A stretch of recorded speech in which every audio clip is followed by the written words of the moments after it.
Atlanta on the 29th of November 2019. Let us come and enjoy ourselves at the African Prime Restaurant and Banquet, Highway 85, Riverdale, Georgia. Ẹ jẹ́ ká jọ pàdé kí a lọ gbọ́n gbogbo smẹ́smẹ́smẹ́smẹ́smẹ́ gbogbo wàhálà bí iṣẹ́. Ẹ jẹ́ ká lọ gbọ́n nù kí a gbádùn Thanksgiving ọdún yìí nítorí pé ọdún yìí ọdún ayọ̀ ni Ọlọ́run ṣe fún wa gbogbo apátá àníká gbogbo ṣọdún. Semo Winter ẹ jẹ́ kí n fi yín sílẹ̀ lágbára Ọlọ́run èmi àti á pàdé live la máa gbé tí gbogbo èèyàn ó rí pé lóòótọ́ ni Semo wà ní. ṣé báwo ni mo sọ yìí live la máa kọ́ gbọ́n mọ̀ yìí pé Abọ́sẹ̀dé gan òkèrè mi kẹ̀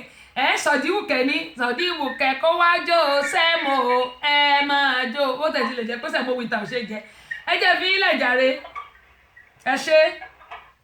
ó dẹ̀ yìí yan wa nílé mo ti fi Semo Winter lẹ̀ gẹ́gẹ́ mo sọ pé ẹ jẹ́ kí a jọ pàdé ní African Prime Restaurant and Banquet ní Highway 85 Riverdale, Georgia ní ọjọ́ Friday ọjọ́ mẹ́jọ ẹ jẹ́ ká jọ pàdé kí a lọ ṣe Thanksgiving àyà alájẹ ti pè mí ẹ jẹ́ ń ṣe tán ẹ jẹ́ ń ṣe tó tán àdírẹ́sì bẹ̀rẹ̀ 7643 Highway 85 Prime African Restaurant and Banquet 7643 Highway 85 Riverdale, Georgia. Zip code 13274 30274. ẹ jẹ́ ká jọ pàdé ní ọjọ́ mẹ́jọ láti aago mẹ́jọ alẹ́ mọ́jú kẹlẹ́lẹ́ ni gẹ́gẹ́ mo ṣe ń sọ pé ọ̀fẹ́ ni kò sí owó wọlé ń bẹ̀ rárá ọ̀fẹ́ ni ẹ jẹ́ kí gbogbo apáta kí a jọ pàdé kí a jọ ṣe eléyìí ọdún ayọ̀ náà ni gbogbo àmà máa ṣe ọdún ayọ̀ ni gbogbo àmà ṣe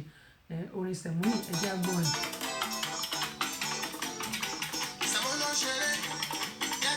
100% connected to Galaxy S10e. àsìkò ayé ṣayé àsìkò iṣẹ́ ṣiṣẹ́ àsìkò ayé ṣayé ọmọ ṣiṣẹ́ ṣiṣẹ́ tó bá fẹ́ jayé. Winter kó máa lọ lábẹ́lẹ̀ báyẹn mo kí gbogbo èyí tí ẹ tún ti darapọ̀ mọ́ mi o àdúpẹ́ pọ̀ lọ́wọ́ yín ẹ ṣeun gan ni ojú òní tí gbogbo yín tẹ̀ wá ní Atlanta ẹ jẹ́ ká jọ pàdé ní ọjọ́ Friday ní African Prime Restaurant and Banquet tó wà ní Highway 85 Riverdale, Georgia ẹ jẹ́ ká jọ pàdé láti aago mẹ́jọ alẹ́ mọ́jú kẹlẹ́lẹ́ ni ìgbádùn tí yín kọ́ òun náà ni ayọ̀ tiwa ẹ ó pàdé mi náà ẹ jẹ́ kí n kí àwọn èèyàn mi tó ti wà ń bẹ̀ Pauline Edward, how you doing? Good afternoon. Happy Thanksgiving in advance. How you doing? How is everybody? Windy, Adenike, adúpẹ́ lọ́wọ́ yín. Olúfúnkẹ́, Ọdẹ́lẹ̀ sister mi wọ́n ní àlùjọ gidi bẹ́ẹ̀ ni. Tẹ́mi Badru, ibi tẹ́yìn wà jìnnà ń bá ní ẹ máa bọ̀. Ibi tẹ́ wà jìnnà. Fọláṣadé Lárẹ̀wájú Fámákinwá, àwọn ti wà nìyẹn láti HM2. Ibi tẹ́yìn náà wà jìnnà. Ẹ máa ìlú olótùtù yín lọ, ẹ máa fọwọ́ mu. Ayọ̀ǹda Windy àdúpẹ́ lọ́wọ́ yín o Tẹ́mi Badru mo dúpẹ́ lọ́wọ́ yín ẹ ṣé gan ni o iná ò ní tọ́wọ́ yín gbogbo àwọn tí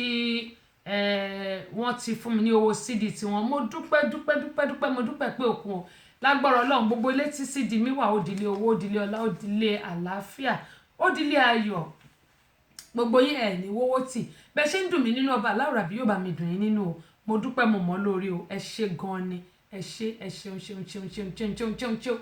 ó dẹ̀ ti lè jẹ́ pé ó sì kó àwọn èèyàn kan tí à ń retí wọn torí mo máa ka gbogbo àwọn tí mo sẹ́ndì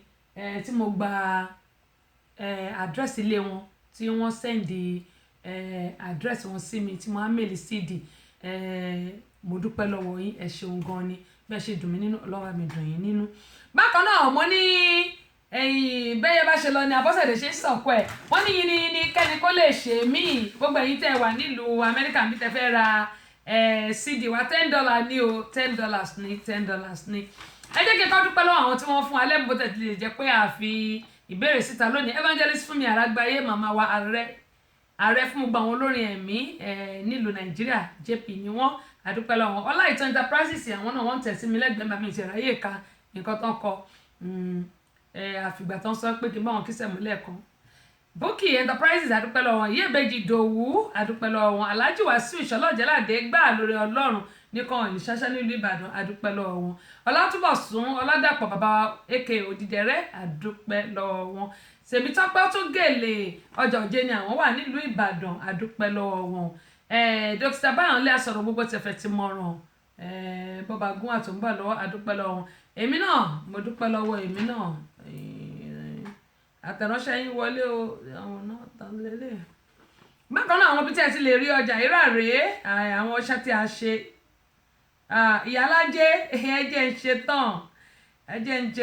ṣe tán adúpẹ́ lọ́wọ́ yín. Àwọn ibi tí ẹ ti lè rí iṣẹ́ wa rà rèé B& Sons Communication number 17 Mojoyinlọlá House opposite Akíwálé Ẹlẹ́ja ní Mọ́nàtán nílùú Ìbàdàn. Bákan náà ẹ tún lè rà ní ọ̀dọ̀ olóyè Kọ́lá Balógun Kọ́lá oil ààrẹ káfàtà fún gbogbo ẹgbẹ́ Rana fans fún gbogbo ẹgbẹ́ Rana fans. Bákan náà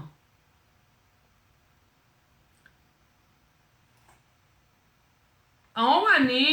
Mọ́níyà garage nílùú Ìbàdàn ojúlówó ọ́ìlì lẹ́lẹ̀ rí àlọ́dọ̀ wọn. Bákan náà Alhaji Wasiu Ṣọlọ́jẹ́ládé gbà lórí Ọlọ́run ní kọrin ní ṣáṣá nílùú Ìbàdàn àwọn náà ẹ lè rà lọ́dọ̀ wọn ń bẹ̀. Ẹ tún lè rà lọ́dọ̀ Àbẹ̀kẹ́ Kẹ́hìndé ní Maryland $10 ni ẹ lè rà lọ́dọ̀ èmi náà Queen Abọ́sẹ̀dé. Bákan náà ẹ tún lè rà lọ́dọ̀ Tayo Store Ajibelewo nílùú Ìbàdàn number 1 Ajibelewo Kẹrẹ́gbá ní Abẹ́òkúta Abẹ́òkúta. Ẹ lè rà ní ọ̀dọ̀ bàbá wa Sofeco and Sons rọ́ọ̀gì ìgbàlódé ni àwọn ń tà ojúlówó dẹ̀ ni wọn kì í ta gbọ́rọ́gùdù opposite Queen Cinema ní Èkó Tẹ̀dó ni wọ́n wà alàgbà Festus ẹ lè rà lọ́dọ̀ wọn. Bákan náà ẹ lè rí lọ́dọ̀ Vicky ọmọ Jésù nílùú London ẹ tún lè rí ní France lọ́dọ̀ bàbá wa Adékúnlé. Adúpẹ́ pọ̀ lọ́wọ́ gbọ́ àwọn tí wọ́n bá jẹ́ alágbàtà yìí gbogbo apátápátá ní ṣubú dànù lọ́lá Elédùmarè àtàjèrè ọjà fún gbogbo wa gbogbo iṣẹ́ tí gbogbo abádáwọlé báyìí yóò mọ yọrí sí rere ni. Ṣàmọ́ pé àráyè jó láti àárọ̀ àkọ́kọ́ ṣe àwọn ètò náà aṣọ àwọn nǹkan tí ó yẹ kí a gbéyàwó tó kún bọ̀ wálé Ọlámídé Akílọ́sọ́tò ẹ̀ka bọ̀ sórí ìkànnì ẹni tó bómi ṣe wọn kọ́ bá nǹkan tẹ bá ṣe program sórí péjì ẹ lọ tún gbọ́ tàbí kẹ́ ẹ tún gbọ́ lórí lọ́dọ̀ tèmi náà Ayọ̀lá Awóníyì àdúpẹ́ lọ́wọ́ yín o. Gẹ́gẹ́ yín sọ pé ìwọ̀nba ìgbà tó kù kí a kó lórí ètò ìjó la máa jó. Ẹ má gbàgbé jẹ́ ká máa pàdé ní Amúlùdún FM 99.1 ètò wà ní Mọ́níyà nílùú Ìbàdàn ní gbogbo ọjọ́ Tuesday